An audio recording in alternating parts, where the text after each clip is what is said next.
नमस्कार दोस्तों, आप सबका बहुत बहुत स्वागत है एग्जामपुर परिवार में। और आज आप सब लोगों के लिए एक विशेष टॉपिक मैं करवाने वाला हूं, जो कि आप यहां पर हमारे साथ देखने वाले भारत का भूगोल।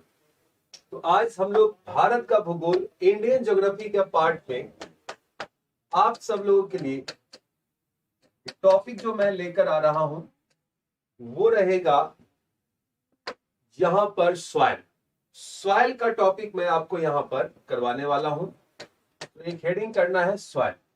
ओके, सॉइल से कैसे क्वेश्चंस पूछे जा सकते हैं और यहां से क्या सब क्वेश्चंस आए हुए हैं आपके एग्जाम्स में, उन सबको यहां पर हम देखेंगे। एक बार सभी लोग इस इवेंट को लाइक और शेयर जरूर कर दीजिएगा और आगे की ओर चलते हैं। सॉइल का टॉपिक आज हम लोगों ने भारत की मृदा से उठाया है और भारत की मृदा के संदर्भ में Indian council of agriculture research ने 8 प्रकार की मृदाओं को दिखाया है, जिसमें सबसे पहले जो हम लोग यहां पर देखेंगे वो रहेगा एलुवियल सॉइल।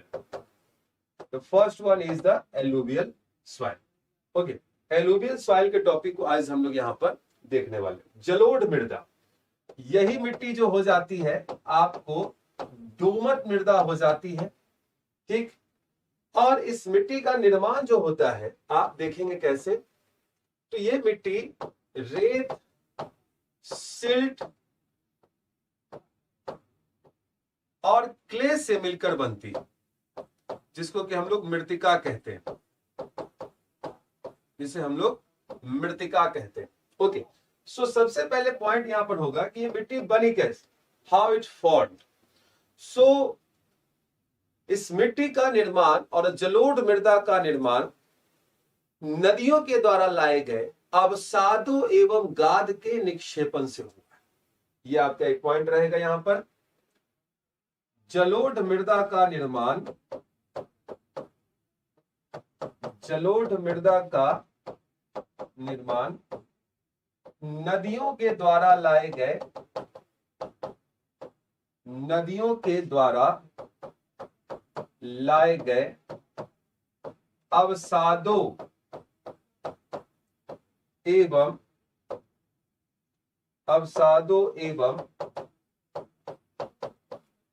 गाद के जमाव से हुआ है।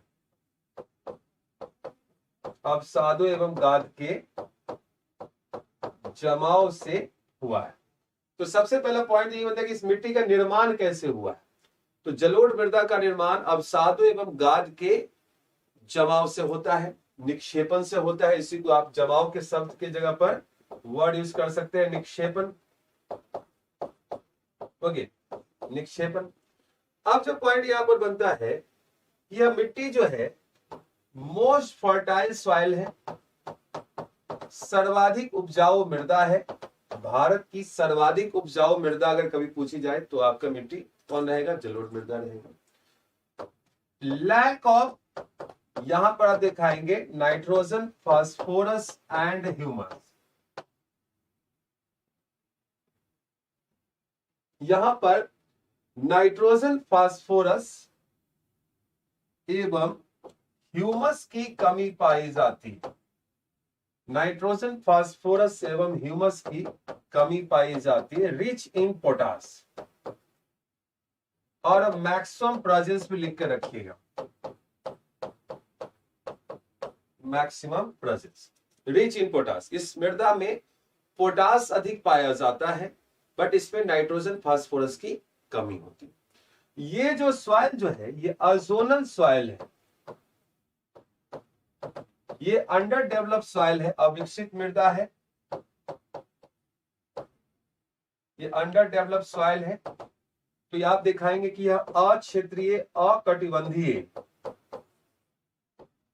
अक्षेत्रीय, कई बार ऐसे भी क्वेश्चन आता है, अकटिबंधीय अविकसित मृदा है।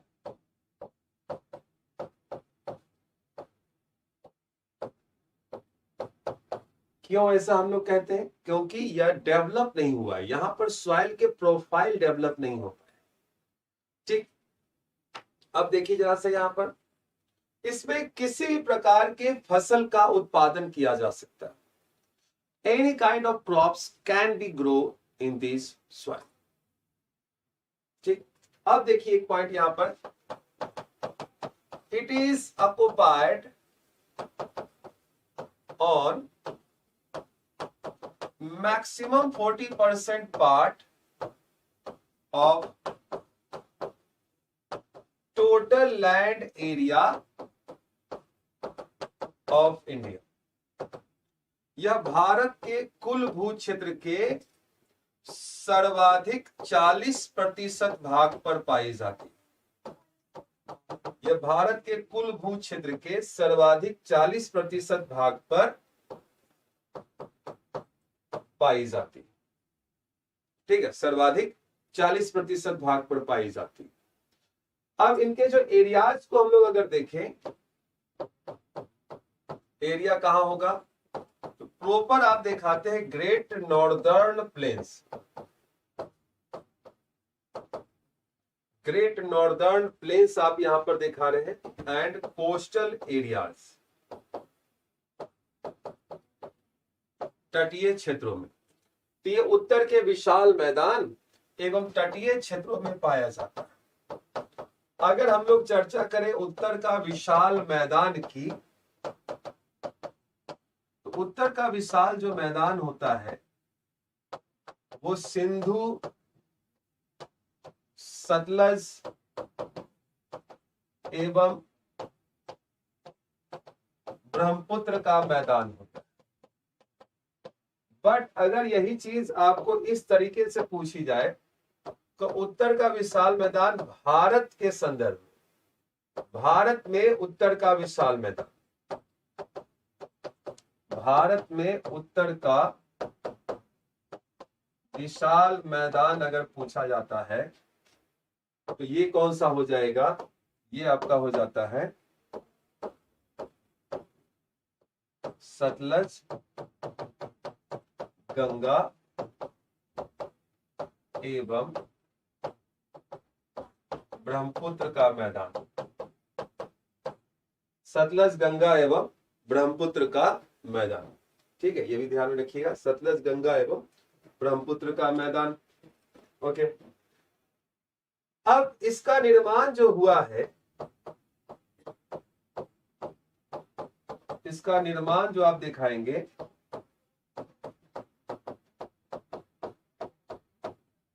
वो है प्लेस्टोसीन अवधि में।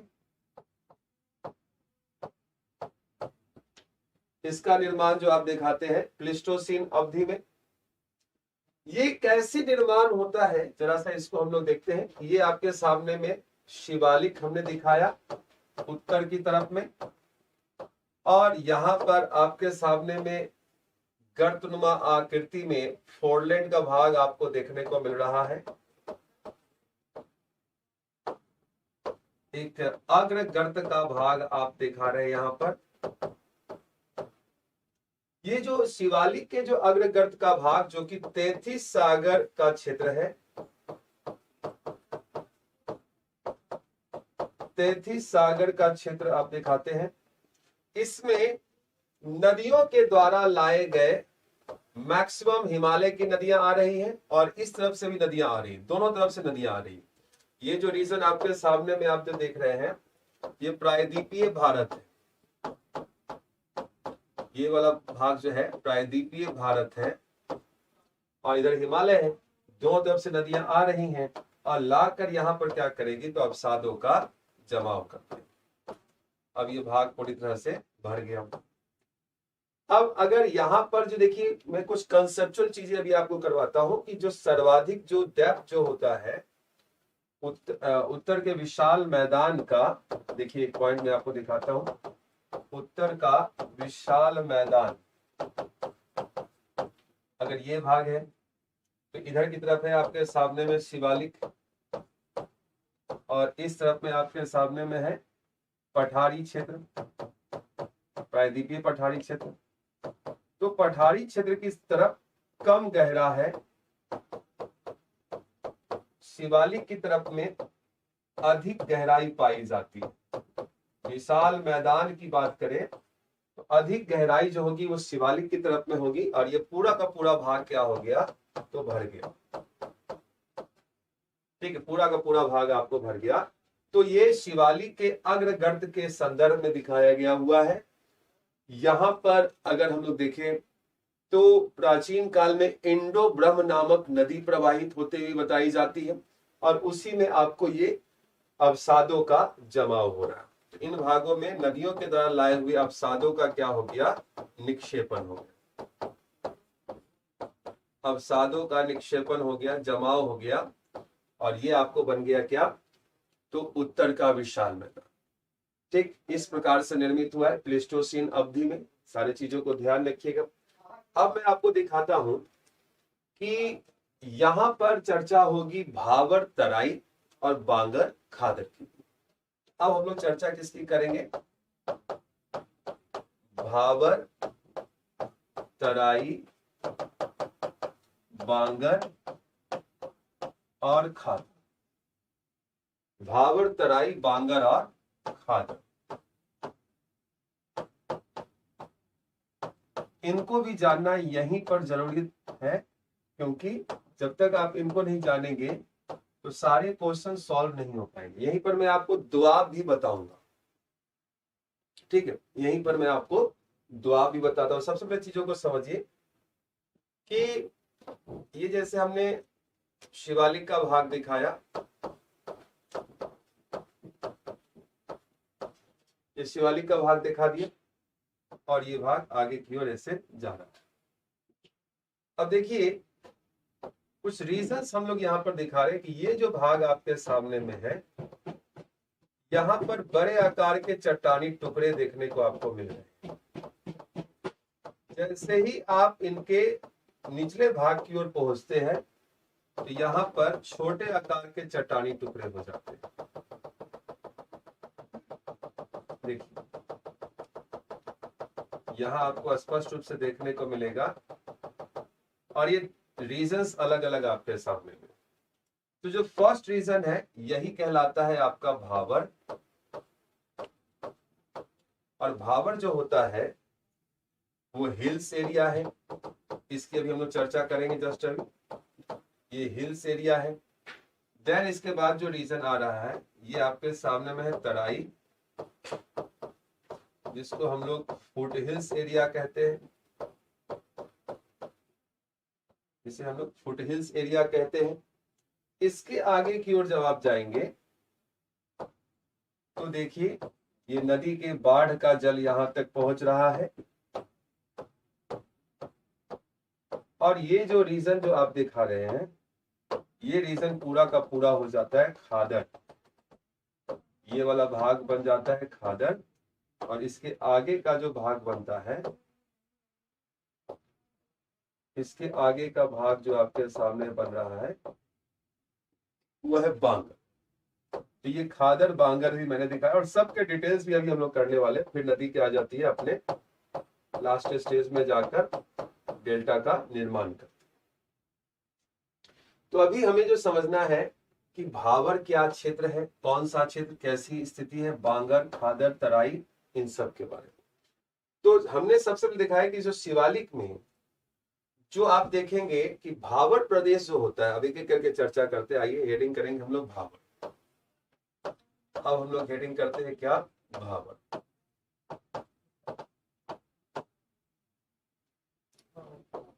तो भाबर जो है ये हिल्स एरिया है। First of all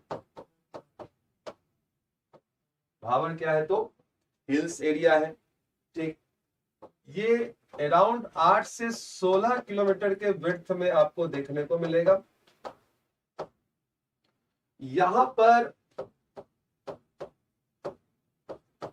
larger size of rock particles देखने को मिलते हैं, बड़े आकार के चट्टानी टुकड़े देखने को मिलते हैं। ठीक, यहां पर बड़े आकार के चट्टानी टुकड़े। तीन फाइल आ रही है, तीनों को डिटेल नहीं आ रही, पीडीएफ आ रही है, 3 एमपी वाले ग्रुप में आप सबको डिटेल भेज दीजिए। अच्छा, ये भेज। बड़े आकार के चट्टानी टुकड़े यहां पर हम लोग देख रहे हैं और जब बड़े आकार के चट्टानी टुकड़े होंगे तो उनकी परमिएबिलिटी की हम लोग अगर चर्चा करें, ये हाई हो जाएगी। प्रवेशता,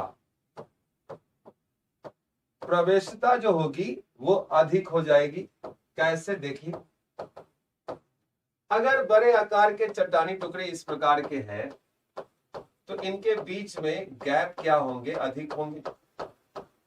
देखिए, इनके बीच में गैप जो होंगे अधिक होंगे, और जब इस भाग से होकर नदी प्रवाहित होगी तो नदी का जल निचले भाग से होकर प्रवाहित हो रहा है। इस प्रकार से नदी का जल जो आप देख रहे हैं इस प्रकार से निचले भाग से होकर प्रवाहित हो रहा है।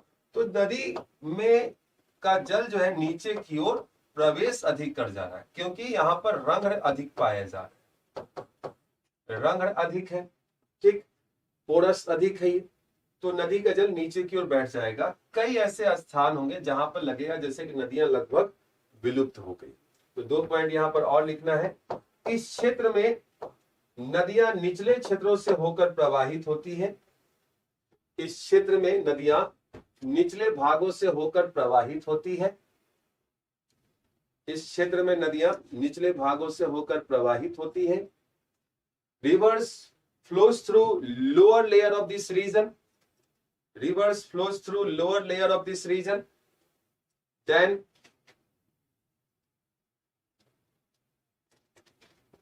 at some places rivers can disappear over Earth's surface.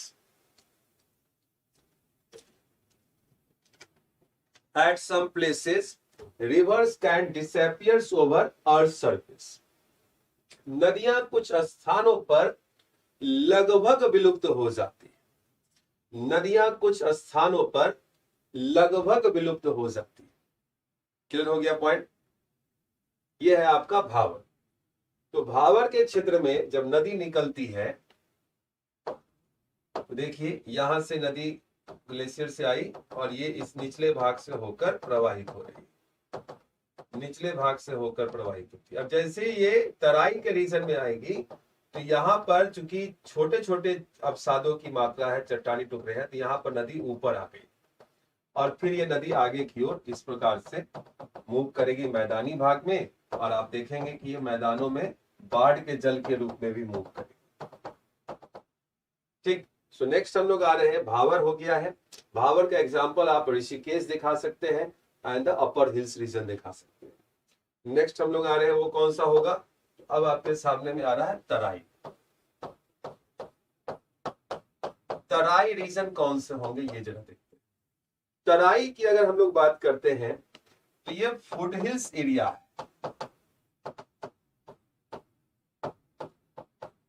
ये क्या है? तो फुट हिल्स एरिया है। इसको पर्वत पदीय हम लोग कहते हैं, गिरिपदीय कहते हैं। मतलब कि क्वेश्चंस पूछने के कई तरीके होते हैं। तो ये पर्वत पदीय और गिरिपदीय क्षेत्र हो गया, मतलब जहां पर पर्वत मैदानों से जाकर मिल रहे होते, वो फुट हिल्स एरिया होते। इन भागों में छोटे आकार के चट्टानें पाई जाती, क्योंकि रोलिंग और फ्रिक्शंस होते होते वो जो बड़े आकार के चट्टानी टुकड़े थे वो छोटे हो चुके। सो इन भागों में छोटे आकार के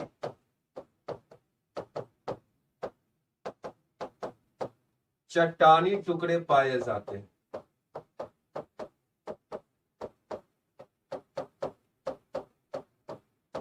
इन भागों में छोटे आकार के चट्टानी टुकड़े पाए जाते हैं। क्लियर है पॉइंट?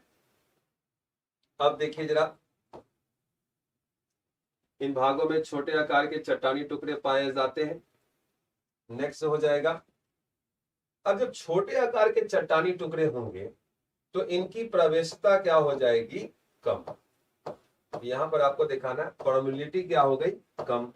अब जब प्रवेशता कम हो गई तो नदियां सतह पर पुनः प्रकट हो जाती है। ये यहां से क्वेश्चंस बनते हैं। नदियां सतह पर पुनः प्रकट हो जाती।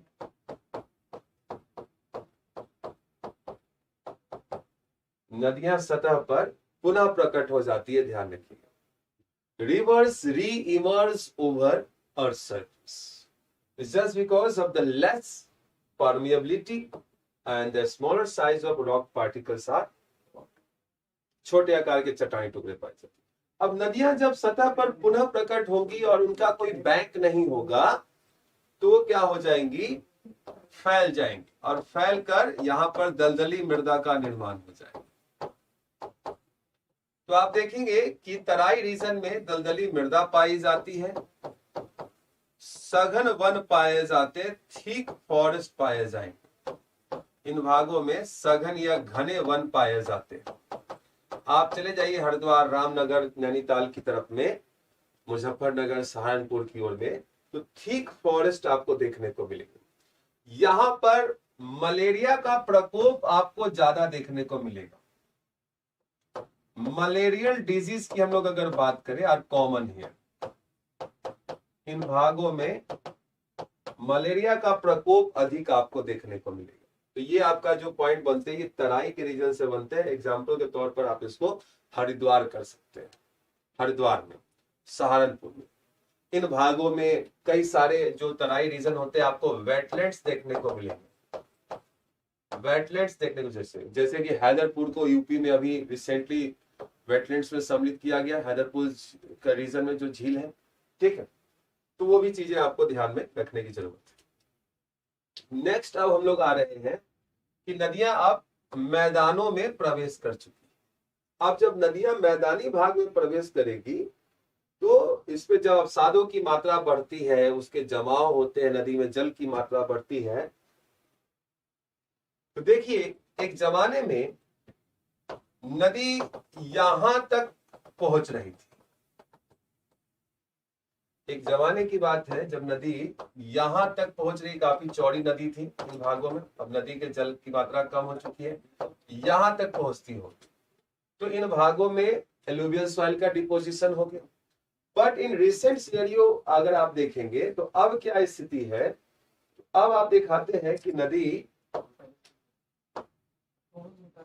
ये देखिए जरा सा, ये नदी जा रही है, तो नदी के बाढ़ का जल जहां तक पहुंच रहा है, तो जब बाढ़ का जल पहुंचेगा तो नदी अपने साथ लाए हुए नए अवसादों का क्या करेगी, जमाव करेगी। नए अवसादों का क्या होगा, तो जमाव होगा। और इसके आगे का रीजन जो पहले नदी के द्वारा ही बनाया गया था, वहां पर अब जमाव नहीं हो रहा है, तो इसको हम लोग कहते हैं बांगर। और ये वाला हो गया आपका बांगर, और बीच का जो क्षेत्र होता है इसको हम लोग कहते हैं खादर। ये कौन सा है, तो खादर। क्लियर पॉइंट, ये हम लोग कहते हैं खादर। तो ये कौन सी मिट्टी है, तो हमने देखिए कि नदी आई और ये रिवर्स ने नया डिपोजिशन किया है इन भागों में, तो इसको हम लोग कहते हैं न्यू एलुवियल सॉइल।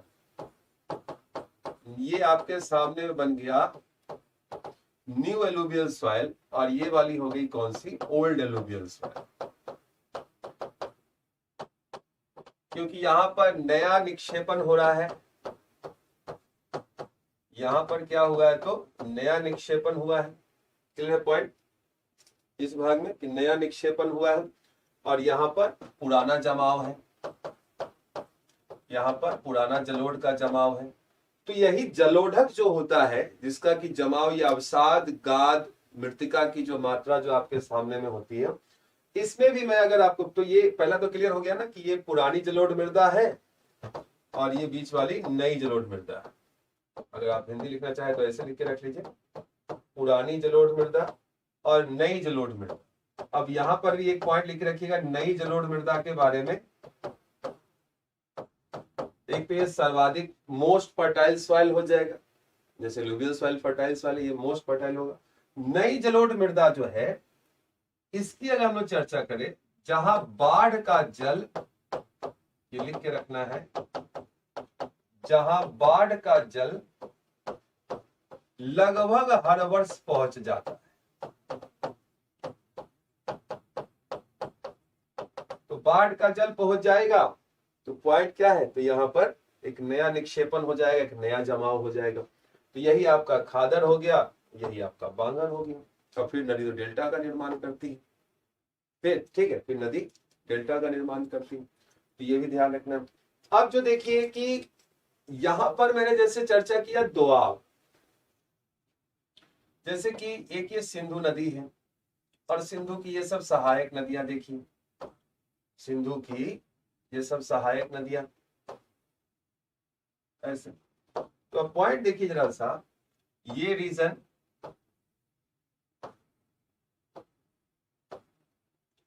तो ये एक मुख्य नदी आपके सामने में देखने को मिल रही है, ये मेन नदी है इंदस, और ये सब इसकी सहायक नदियां, ये सब इसकी सहायक नदी देखिए कि ये आपके सामने में हो गई झेलम। इसके बाद जो नदी आ रही है, ये नदी आपके सामने में हो गई कौन सी, चिनाब। चिनाब के बाद जो एक नदी आ गई रावी, चिनाब के बाद कौन सी, तो रावी। रावी के बाद जो आप नदी देख रहे हैं ये नदी है ब्यास, और ब्यास के बाद जो लास्टली जो नदी आपके सामने दिख रही है ये नदी है कौन सी, तो ये हो गई आपको सतलज। तो कहना क्या है कि एक नदी तंत्र के अंतर्गत मुख्य नदी और उसकी सहायक नदियां, या दो सहायक नदियों के मध्य का जो मैदानी भाग है, मुख्य एवं सहायक, या दो सहायक नदियों के मध्य का भाग, या दो सहायक नदियों के मध्य का भाग क्या कहला रहा है, तो यही कहलाता है दोआब। दोआब ये काफी उपजाऊ क्षेत्र होता है, ये क्या है, तो उपजाऊ क्षेत्र है, क्लियर पॉइंट, ये उपजाऊ क्षेत्र है। ओके, जैसे कि अब आप देखेंगे दोआब कौन कौन से होंगे, तो मैंने ये दोआब आपको दिखाया यहां पर। अब देखिए कि कौन कौन से हो सकते हैं। तो पहला तो ये भी आप लिख के रख लीजिएगा कि मुख्य एवं सहायक या फिर दो सहायक नदियों के मध्य का भाग जो होता है वो दोआब कहलाता है। ठीक, अब मैं आपको दिखा रहा हूं कि ये दोआब कौन सा है, जो कि आप देखेंगे सिंधु और झेलम के मध्य में। सिंधु झेलम के मध्य में जो दोआब होता है इसको हम लोग कहते हैं सिंधु सागर दोआब। ये कौन सा है, तो सिंधु सागर दोआब। देन झेलम और चिनाब के मध्य में जो दोआब का भाग जो आप देख रहे हैं ये कौन सा होगा, तो इसको हम लोग कहते हैं चाज दोआब। ये क्या हो गया, तो चाज दोआब। अब देखिए चिनाब और रावी के मध्य में कौन सा दोआब है, तो ये हम लोग कहते हैं इसको रचना दोआब। ये क्या हो गया, तो रचना दोआब। अब देखिए कि रावी ब्यास के मध्य में कौन सा दोआब, तो ये आपके सामने में आता है बारी दोआब। दिस वन इज बारी दोआब। और अब आपके सामने में लास्ट आया है कौन सा, तो ब्यास और सतलज नदी के मध्य का दोआब, और इसको हम लोग कहते हैं Bisht Jalandhar Doab.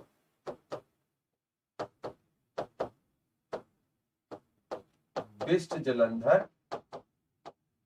So these are the alluvial soil region। ये सब भागों में कौन सी मिट्टी पाई जा रही है, जलोढ़ मृदा पाई जाती, और ये क्षेत्र जो है काफी उपजाऊ होते हैं। अब यहां पर जो देखिए, यहां जो नदी आपके सामने में आती है जो कि मीठन कोट पे मिलेगी, इसको हम लोग कहते हैं पंचनद। पंचनद नदी। और 5 नदियों के मध्य के प्रदेश को हम लोग पंजाब कहते हैं। 2 नदियों के मध्य का प्रदेश दोआब। दोआब क्या हो गया, तो 2 नदियों के मध्य का प्रदेश।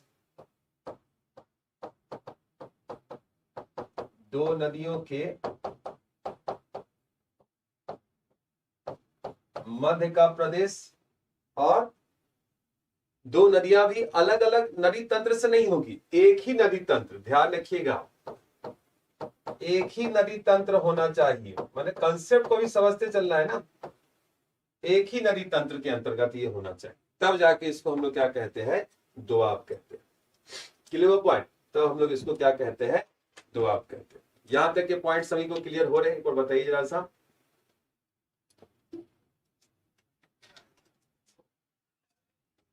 यहां तक के पॉइंट क्लियर हो रहे हैं?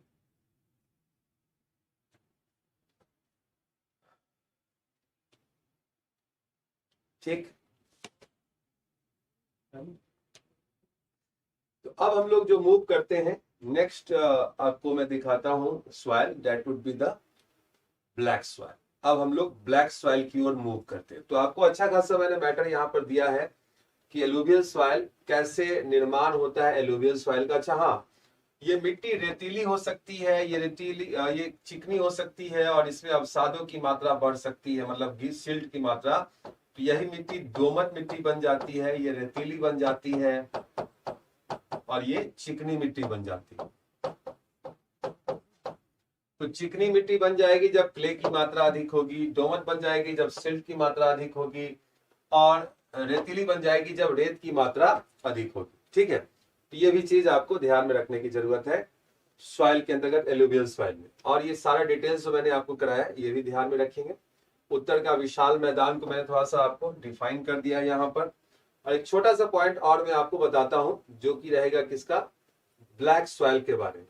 ठीक है, ब्लैक सॉइल के बारे में।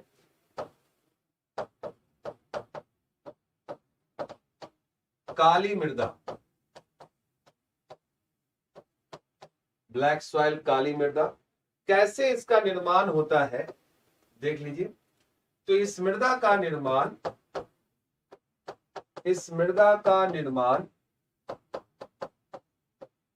दक्कन के पठारी क्षेत्र में, ऐसे तो ये मालवा का भी हो जाएगा, दक्कन के पठारी क्षेत्र में निक्षेपित बसाल्टिक लावा के ऊपर